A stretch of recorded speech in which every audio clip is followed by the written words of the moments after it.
pero vamos a hablar de economía, de lo que es la propuesta que están haciendo en este momento los empresarios, porque empresarios están proponiendo un salario mínimo empresarial para mejorar la calidad de vida de las personas con menores ingresos y de esta manera incrementar el consumo y el ahorro.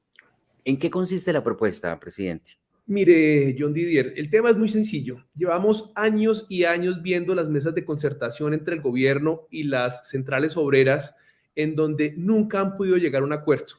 Y esta va a ser una novela que vamos a seguir viendo en los próximos 50 y 100 años si no hacemos algo los empresarios.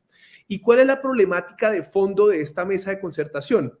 Que el gobierno entiende y es consciente de la importancia de que la gente mejore su capacidad, llamémoslo salarial, pero al mismo tiempo es consciente y entiende que un aumento alto del salario mínimo legal genera unos temas de inflación, genera unos temas de costo de vida, porque recuerde que temas tan importantes en el tema económico como la vivienda de interés social y la vivienda de interés prioritario están vinculadas al número de salarios mínimos. Entonces, cada vez que usted se sienta en esa mesa, el gobierno entiende la importancia de que la gente tenga una mejor capacidad de compra, pero también está en esa encrucijada de que cualquier aumento excesivo puede generar una dificultad económica en el costo de vida o en la inflación. Por el otro lado, las centrales obreras tienen una, digamos, dicotomía similar. Ellos dicen, hombre, entendemos que un aumento en exceso del salario mínimo aumenta todos los temas económicos, entre ellos dificulta el tema inflacionario, pero ellos también tienen que, por el otro lado, tomar una decisión entre ese conocimiento y defender el salario de la gente. Entonces, ¿qué pasa? Esta va a ser una novela, como lo decía John Didier, de nunca terminar. ¿Cómo se resuelve? Se resuelve desvinculando el salario mínimo legal con lo que hemos propuesto, que es un salario mínimo empresarial. ¿Qué busca eso? Que si el gobierno, digamos, si nosotros nos apartamos de ese salario mínimo legal, el gobierno puede hacer un esfuerzo por tener un salario mínimo legal lo más ajustado posible para defender el costo de la economía y para defender el tema inflacionario, pero por el otro lado la gente, si los empresarios damos 5 puntos, solamente 5 puntos por encima del salario mínimo legal, supongamos y pongamos el ejemplo de los dos extremos, este año puede estar el salario mínimo alrededor de 6 puntos, si el salario mínimo está en 6 puntos, el salario mínimo legal en 6 puntos y los empresarios tenemos un mínimo empresarial de 11 puntos, o sea 5 puntos más, ahí sí hay una verdadera mejora en dos aspectos. Primero, que el gobierno logra tener ese indicador lo más ajustado posible para defender el costo económico, pero por el otro lado le permitimos a la gente tener una verdadera mejoría en su capacidad de compra. Me explico. Si una vivienda de interés social, por ejemplo, tiene un valor de 135 salarios mínimos y el gobierno sube el 6 y mi salario sube el 6, pues yo quedé con el mismo problema, porque la vivienda vale igual que el año pasado desde el punto de vista en términos de capacidad de compra. Pero si la vivienda de interés social subió 135 salarios mínimos al 6, pero mi salario subió el 11, 5 puntos más en lo que llamamos el mínimo empresarial, realmente se está generando una diferencia en esa clase que es la menos favorecida, que es la de la base. Recuerde, John Didier, y para terminar esta primera intervención, que el DANE en estos días sacó una estadística diciendo, mire, una familia de 4 personas, si gana más de 2.600.000 pesos al mes, está dentro del rango de la clase media. Esto que estamos proponiendo, si se logra, podemos llevar un número muy importante de casi 10 millones de personas que ganan hoy el salario mínimo en Colombia a que en los próximos 2 o 3 años puedan hacer parte de la clase media de este país. Y es ahí, John Didier, donde los países tienen un cambio realmente de 180 grados a nivel económico y a nivel de capacidad. ¿Esta propuesta de quién es? Esta propuesta nosotros dentro del grupo empresarial la venimos manejando desde este año. Hemos querido hacer un brinco teniendo en cuenta la pandemia, teniendo en cuenta las dificultades que la gente está viviendo. Esto no se aparta de que las empresas, porque mucha gente dirá, hombre, pero es que para las empresas también ha sido muy duro. Claro que ha sido duro. Claro, pero la propuesta es de Oikos. Ya la hemos hablado con varios empresarios que se están vinculando a esta propuesta y lo hemos venido compartiendo con varios gremios que también la están revisando al interior porque les parece una propuesta interesante. ¿Y usted ya la llevó al Consejo Gremial? La he hablado con el director, con el gerente regional en caso de nuestra parte, digamos, de construcción, que es Cundinamarca, y seguramente la están revisando, como ya lo han manifestado ellos y otros gremios al interior, para mirar cómo se puede vincular mucho más gente. Ahora, esto no es un tema de un año.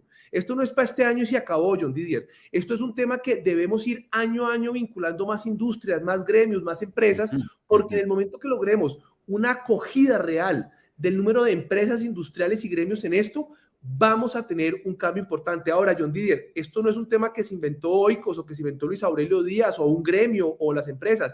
Esto es un tema que usted lo ve en diferentes países del mundo donde hay mínimos diferenciales. Usted lo ve en Estados Unidos, país capitalista, o lo ve en China, como es un país, digamos, mucho más, digamos, socialista. Y ambos aspectos buscan es tener una mejoría salarial respecto al índice del salario mínimo legal para los empleados. Eso hace una diferencia y si usted vuelve y le repito, mira, los países más desarrollados son los que logran llevar el grueso de su población a esa base de la clase media que es la que consume y mueve un país. Sí, y usted entonces, eso le iba a preguntar, ¿de dónde sacó esa propuesta?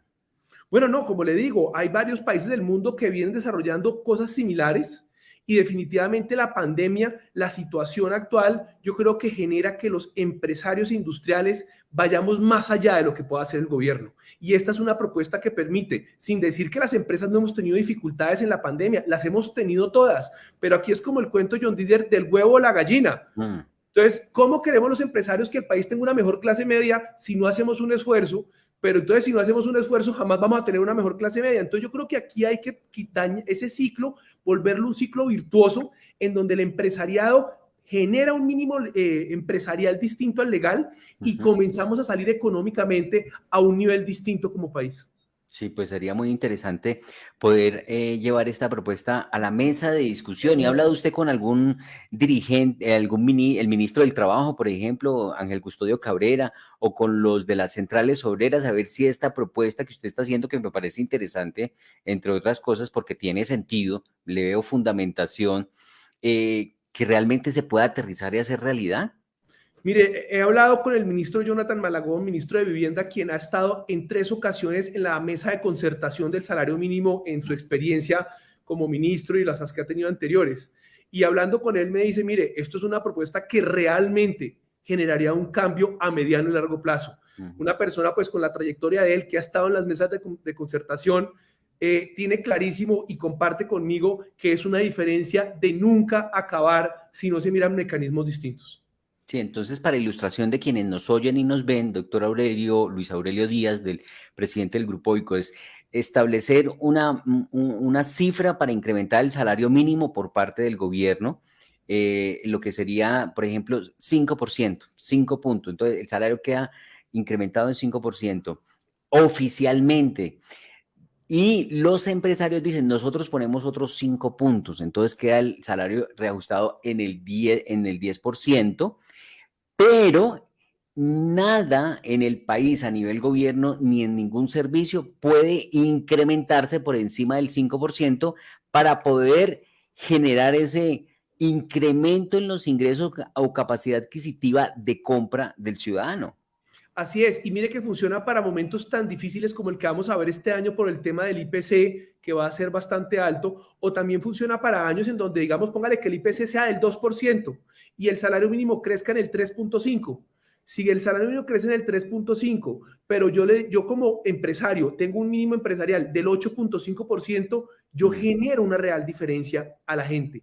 Y llevo, como le digo, esa masa crítica que hoy es el 51% de la población, que gana el salario mínimo, a que pueda llegar lentamente a esa base de la clase media, que es lo que mueve un país. Bueno, pues presidente del Grupo Oico, Luis Aurelio Díaz, muy amable, gracias por estar en Al Día Noticias y le estaremos haciendo seguimiento a esta interesante propuesta que hacen los empresarios. A usted, John Didier, muchas gracias por la invitación, como siempre.